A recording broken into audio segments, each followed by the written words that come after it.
Hello guys, it is Naive here, and it's the first time me actually speaking in front of the camera, so nice to meet you guys.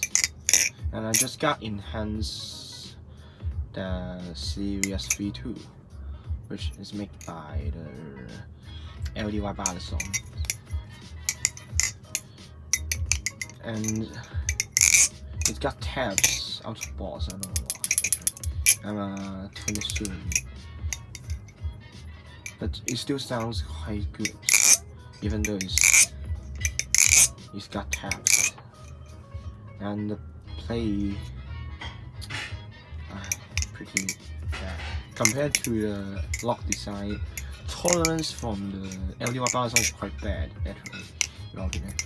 But balance of the Sirius V2 is quite nice.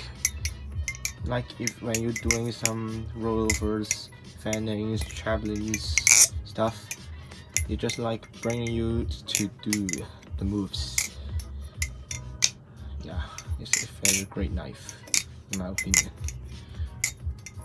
I'm gonna put their IG link information in the description if you are interested. And goodbye. And I'm gonna do a proper review with the Gale clone, and also with the 500 subscription special in the future. Thanks for supporting, guys. Bye.